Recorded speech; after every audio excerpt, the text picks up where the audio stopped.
mana bu o'yindan keyin alohida uchrashuvlar to'liq tahlil qilinganda ham bu mavzularga to'xtalib o'tiladi. Buni ham aytib o'tdim. Hozir markazda himoyachi boy berdi. Muhammad Anas Hasanov oldinga o'tib ketishi mumkin edi. Unga nisbatan qoida buzildi. Jasur Muxtorov esa jarima zarbasi belgiladi. 2 kishilik joli devor o'rnatildi. Mezbonlarda imkoniyat bor. Sidiqov zarba berdi. Va sherigi yo'nalishni o'zgartirishga harakat qilib ko'rdi bu yerda. Ishlayapti. O'tish o'yinlariga ham qolmasdan mavsumni ligada asosiy o'sha o'tish o'yinlariga qolib ketmasdan tugatish niyatida bu jamoa. Hozir darvozabon chiqib keladi, yo'q, yerga sapchib to'p o'tib ketib qoldi. Darvozabon ham chiqib keldi, lekin shunday vaziyat ediki, bemalol maydon holatini bo'yicha tasavvur beradi. Qarang, hop, yoki tegdi. Yo'q, hech kimga tegmadi. Mustahkam devori bor Buxoroni.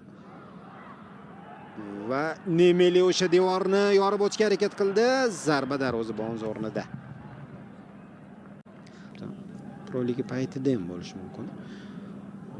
Baqoyev bosh murabbiy sifatida ishlaganda ham mana shu mutaxassislar bor edi. Hozir esa Qo'qonning hujumi zarba, yana zarba. Qanday imkoniyatdan Qo'qon foydalana olmadi, lekin taymga qo'shib berilgan daqiqalarda u pas berdi. Zarbani qarang, to'singa tegib qaytdi. Keyin Hoshimov, birinchi zarba Kondratyukning zarbasi to'singa tegib qaytdi. Zafar Hakimning zarbasini mana bu tarzda himoyachi qaytarib qoldi. Qoyil Buxoro vakili Kerel Todorov qutqardi. Hamroy bu tomonni yopgandi. Jasur Muxtorov hushtak chaldi, ikkinchi taym boshlandi. Qo'qon 1912 Buxoro bu 19-turning ikkinchi bahsi. Ko'k libosda mezbonlar, ular hujumda, darvozabonni to'pi bu Nemeli yiqildi. Nima bo'ldi deyishyapti? Shifokorlar chaqirilyapti. Jiddiyroqqa o'xshaydi vaziyat. Ko'raylikchi. Mana. Chiymaga shekilli. Xo'p. Kurrash, Qulmatov, qo'li Qulmatovni biz ham takrorlab kutib qolamiz. Oppa, bu kadr, qani to'p qayerda? Juda bir bahsli 50-yillik vaziyat, hakam penalti belgiladi. Zarba bilan raqib qulog'iga ataylab urganligi uchun deb baholanyapti. Odatda Javohir Sidiqov penaltilardan gol uradi, bu safar ham adashmadi. Hisob ochildi. Qo'qon 1912 uyda 11 metrlik jarima zarbasidan gol urib hisobni oldinga chiqib olyapti. Ketma-ket 4-o'yin, ijobiy natija. Bu o'yin yakunigacha vaqt bor, lekin hozircha tabloga qarang. 1-0 Varda ishlagan hakam Ahror Rizqullayev bosh hakamni taklif qildi. O'zing hal et dedi. Jasur Muxtorov ko'rib chiqib penalti qo'ydi. Javohir esa nigohlari bilan aldab qo'ydi Hamroyevni. Nigohi bilan aldadi. Ya'ni darvozabondan o'ng tomonga qarab tepmoqchi edi. Darvozabon aldaldi, o'sha tomonga aldandi. Bugun ham o'zgarishlar. Yuqoridan to'p boshirildi. Xo'p, Nemeli to'pni egallab oldi va mikrofonga juda yaqin gapirayotgan bolakayning suhbatini ham eshitdingiz, do'stlar. Hozir zarba olishdan aniq ketdi. Stadionga yaqin o'rnatilgan ovoz yozish mikrofoniga yaqin turgan bolakay ertaga yoshlar bog'iga borish haqida kimgadir ma'lumot beryapti, telefonda gaplashyapti. Menimcha bu yaqqol eshitdi. Hozir mana bu Nemelining urinishi, u pas berdi, qaytdi, himoyachidan keyin o'zi tepdi, noaniq ketdi. Do'stlar, albatta hududlarda, joylarda erta Qo'qonda yoshlar bilan bir uchrashuv tadbir bo'lar ekan, demak, buni bilib oldik. O'yinga qaytaman, Esonov yaxshi vaziyatga kirib boryapti. Shunchaki hamkasblar meni eshitayotgan bo'lsa, hushyorroq bo'lsin. Bu suhbat yaxshi endi. Xurshid Muxtorov,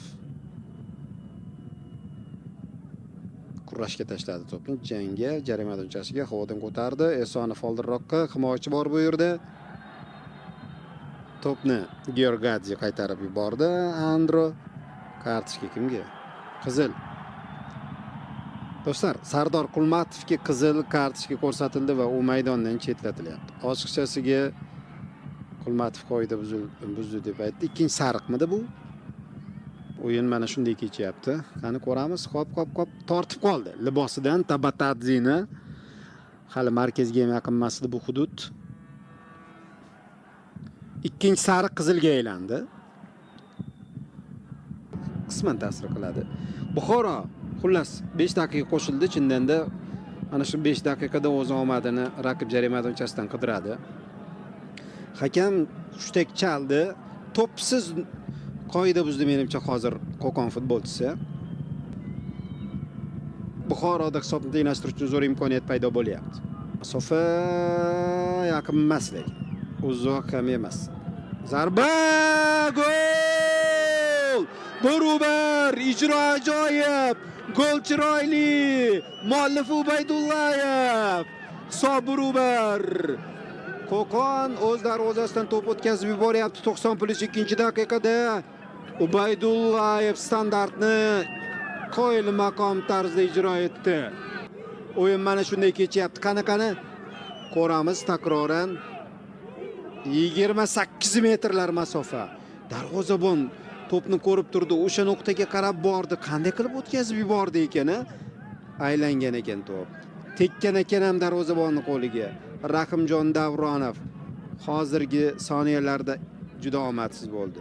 Sal aylanib, ertaroq tashlanib qo'ygan ekan va oyog'i turgan nuqtadan otilgan to'pga va o'sha qo'li yetmaganligi masofa.